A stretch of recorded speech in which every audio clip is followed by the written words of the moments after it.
السلام علیکم، حکیم محمد عمیر سوات پنسار سے آپ کی خدمت میں حاضر ہوں۔ تو آج میں آپ کے لیے لایا ہوں لکڑ ہضم پتر ہضم، ایک بہت ہی زبردست پکی کا نسخہ ہے جس کے استعمال سے معدہ خوشگوار ہو جاتا ہے، اور یہ نسخہ ہم معدے کے جملہ امراض میں استعمال کرتے آ رہے ہیں۔ اکثر اوقات کھانا کھاتے ہی معدہ خراب ہو جاتا ہے، معدے پر بوجھ ہو جاتا ہے، بدہضمی ہو جانا، تیزابیت ہو جانا، سر پر شدید قسم کا بوجھ رہنا، چھوٹی چھوٹی باتوں پر چڑ جانا اور غصہ آنا، پیٹ کا پھول جانا، پیٹ میں مرول رہنا، ان سب امراض میں ہمارا سالوں کا آزمودہ نسخہ ہے۔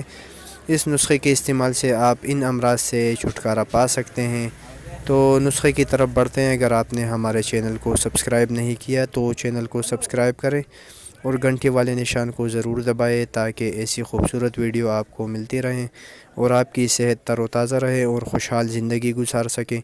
تو نسخہ شروع کرتے ہیں۔ تو آپ نے لینا ہے سونف 50 گرام لینا ہے، اجوائن 50 گرام، گلاب کی پتیاں 50 گرام، انار دانہ 50 گرام، امچورا 50 گرام۔ امچورا کوشش کرے پیکا والا لے لے۔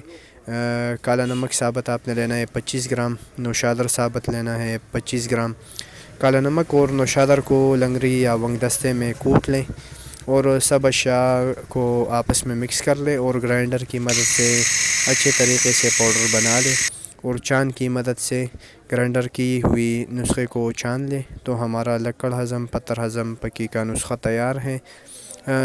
معدہ خراب رہنا، بدہضمی رہنا، کٹی ڈکاریں آنا، سر پر بوجھ رہنا، غصہ آنا، پیٹ پھولنا، ان سب امراض کے لیے صبح چھوٹا چمچ کھانے کے بعد اور شام کو چھوٹا چمچ کھانے کے بعد استعمال کریں۔ انشاءاللہ تعالی اللہ کے حکم سے ان امراض کا مکمل خاتمہ ہو جائے گا۔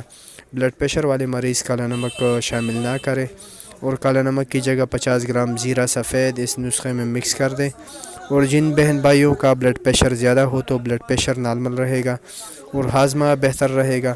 اگر ویڈیو کے متعلق کوئی بھی سوال ہو تو کمنٹس میں ضرور پوچھیے گا، اور ویڈیو اچھی لگے تو لائک کریں اور شیئر کریں۔